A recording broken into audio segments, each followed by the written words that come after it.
Ողջույն բոլորին, սիրելի հեռուստադիտողներ, Հարսնաձորի լեգենդը սերիալում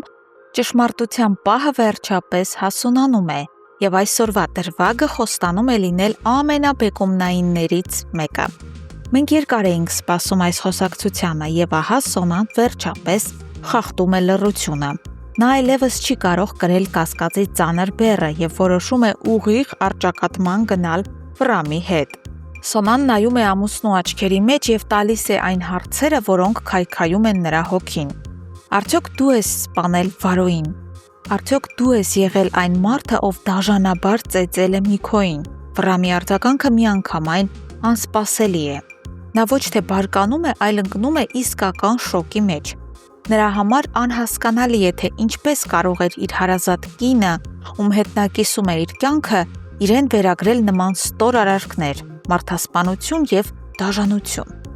Վրամը բնականաբար հերքում է ամեն ինչ։ Նա փորձում է հասկացնել, որ այո,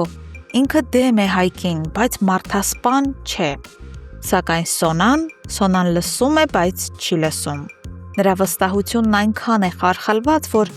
Վրամի հերքելը նրա մոտ միայն նոր կասկածներ է ծնում և սկսում է մտածել, ով է իրականում իր ամուսինը՝ զոհ, թե հմուտ դերասան։ Քիչ անց տեսարանը տեղափոխվում է Նարեի ննջասենյակ։ Սոնան դեռևս հուզված մտնում է Նարեի մոտ և պատմում ամեն ինչ։ Նա ասում է, որ Վրամը կտրականապես հերքում է բոլոր մեղադրանքները։ Նարեի պատասխանը սպասելի էր և միևնույն ժամանակ սառը։ Նա քմծիծաղ է տալիս և ասում. «Պարզ է, որ չէր խոստովանելու։ Միթե դու սպասում էիր, որ նա կասեր այո, ես եմ արել»։ Նարեն այնքան է համոզված Վրամի մեղավորության մեջ, որ նույնիսկ չի էլ փորձում կասկածել իր բարկածին։ Նա Սոնային ասում է, որ ինքը չի հավատում Վրամի և ոչ մի խոսքին։ Եվ հենց այդ լարված պահին սենյակ է մտնում Անիկը։ Նա գալիս է սովորական կենցաղային հոգսերով, որոնք այս իրավիճակում շատ անտեղի են հնչում։ Անիկը Նարեին ասում է, որ հայրը Սաքոն կանչում է նրան ներքև, հարսանիքի վերաբերյալ հարցեր քննարկելու, և որ ամենակարևորը ներքևում է նաև Արմոն։ Նարեն, ով այլևս ոչինչ չունի կորցնելու, ուզած-չուզած իջնում է հյուրասենյակ։ Եվ ահա, սիրելի դիտողներ, գալիս է այն պահը, որը փոխում է ամեն ինչ։ Բոլորը հավաքված են։ Վրամը, ով դեռևս Սոնայի հարցադրումների ազդեցության տակ է, սկսում է բարձրաձայն խորհրդածել հոր Սաքոյի հետ։ Նա սկսում է վերլուծել Վարոյի մահը։ Վրամը ասում է. «Պապ, փաստորեն Հայկի մտերիմ ընկերոջն են գտել բանտում մահացած։ Այդ տղան ոչ մի հարազատ չուներ,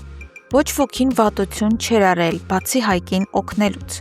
Ուստի տրամաբանական է, որ նրան սպանողը Հայկի թշնամին է։ Եվ այստեղ Վրամը ասում է այն ճակատագրական նախադասությունը, որը ցնցում է բոլորին։ Ինձ համար տարօրինակ է, քանի որ ես կարծում էի, թե միայն մեր ընտանիքն է Հայկի թշնամին։ Երևի հենց այդ պատճառով է, որ հիմա որոշ մարդիկ,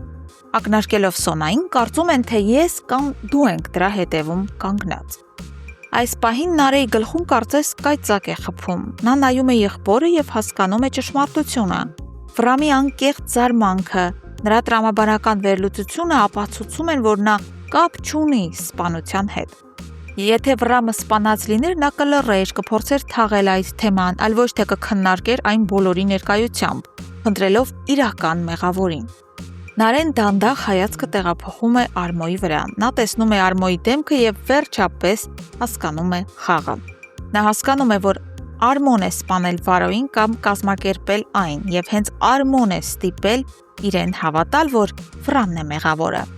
Ամբողջ այդ սուտը հորինված էր միայն մեկ նպատակով՝ Նարեին վախեցնել և ստիպել ամուսնանալ։ Նարեն հասկանում է, որ իր զոհաբերությունը լրիվ անիմաստ է, քանի որ նա փրկում է եղբորը մի բանից, ինչը նա չի արել։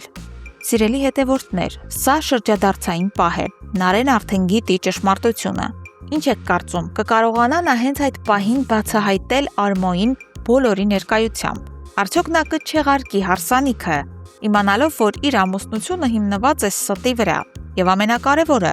ինչպես կվարվի Վրամը, երբ իմանա, որ իր այսպես կոչված ընկեր Արմոն իրեն ներկայացրել է որպես մարդասպան։ Իրադարձությունները գնալով թեժանում են և հանգուցալուծումը շատ մոտ է։ Գրեք ձեր վարկածները մեկնաբանություններում, անպայման բաժանորդագրվեք, որպեսզի բաց չթողնեք այս դրամայի ամենահետաքրքիր մասը։